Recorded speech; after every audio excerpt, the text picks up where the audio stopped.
So guys,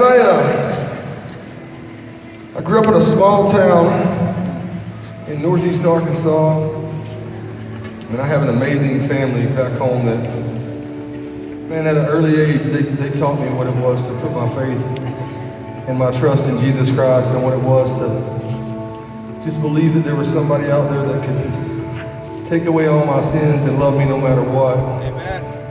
And I never grew up with dreams of playing music. I never thought I'd be a musician. This is the farthest thing from what I thought I would be growing up. My dad played guitar and he led worship in church when I was growing up as a kid. And I was around music my whole life, but my dream was to play professional basketball. One day I wanted to play in the NBA, and all my life I played sports, and somewhere along the way in my 10th grade, 11th grade years, I got mixed up in drugs and alcohol, and I started running around with the wrong crowd.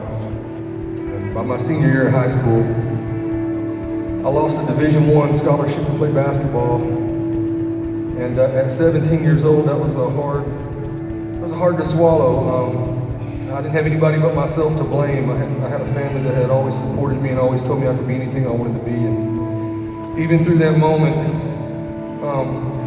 of just the embarrassment that I was to my family and to my hometown and to myself, they loved me through it and they never judged me.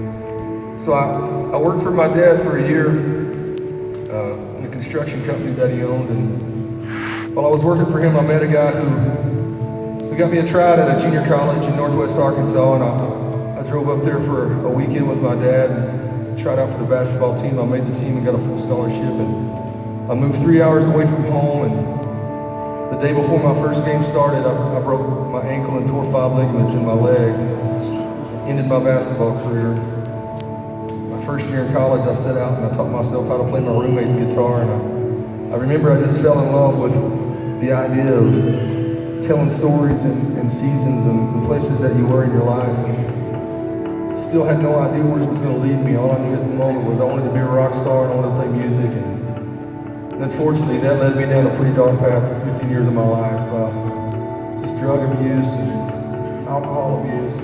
Any kind of abuse I could put my body through. I pretty much lived as reckless as I could from one day to the next, not really knowing if I was going to wake up or what.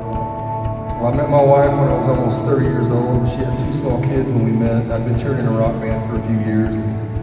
I knew there were a lot of things in my life that I needed to change. She had some things in hers that I wanted her to change.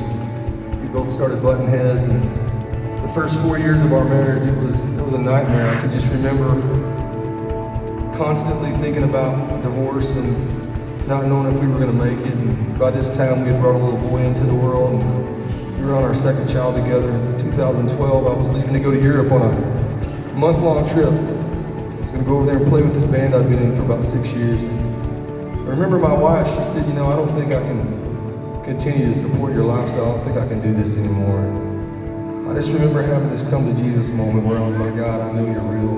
I've grown up with you my whole life. But I need you to prove it to me in this moment. I need you to prove it, and if you will, I'll never look back." A week into that tour, we were on the road driving across Spain for 8 hours. And our bus driver was scanning radio stations, and I heard "Redeemed" by Big Daddy Weave come across the radio. Amen? Well, I went to my hotel room and I listened to that song over and over, and I'll never forget the words of that song and what it said to me. And I remember calling my wife from the hotel. I said, "I'm done with the band.